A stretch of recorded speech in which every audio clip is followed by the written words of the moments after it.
Some dudes belong in jail based on what they do and how they do it.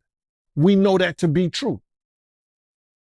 And it's just this situation, man, when they get down to all the facts and all what happened, he may belong in jail, bruh. And that's not my doing.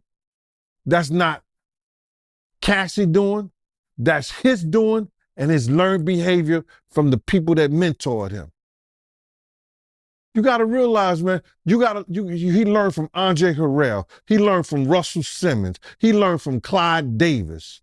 You understand? When those people are telling you that they were heavy into the drugs, they was heavy into beating women and doing things at that age, at that crazy stage, that's going to make him think that he could get away with the same thing that they was getting away with back then.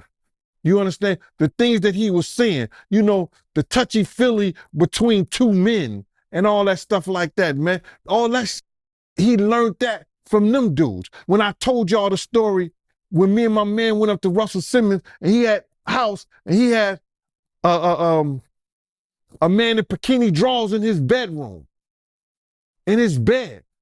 You understand? Bruh, this is that he learned. I'm assuming he learned it from them.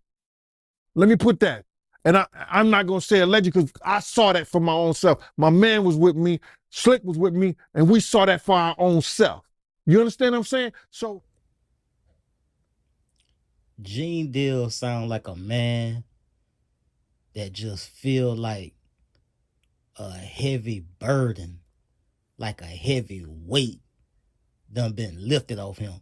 You know how it is, like, when you done seen a motherfucker from afar or somebody that you know that done did so much fucked up shit to people. I ain't talking about like just on some street shit, just getting money and everything that come along with getting money on some street nigga shit. I'm talking about somebody that just fuck over people time and time and time. I'm talking about you see these people fuck over people, good people, time and time and time again. I'm talking about you was in the vicinity or you was in a orbit with somebody that you seen do some shit so fucked up for so long to people that didn't deserve it.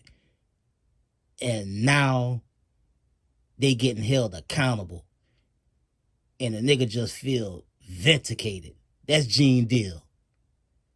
Gene Deal just feel like through nothing that had nothing, him getting locked up and everything that he about to face and deal with and go through, I ain't had nothing to do with it, but he just sound like a nigga that's just glad that shit happening.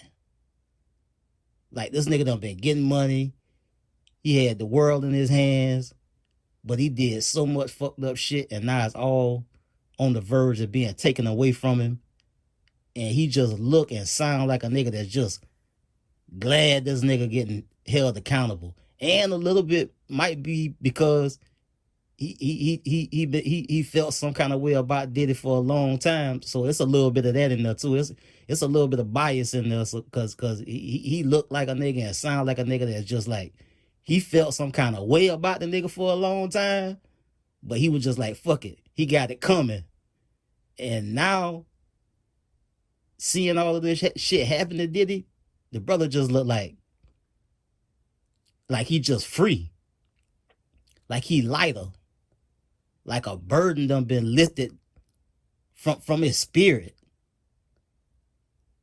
And he just look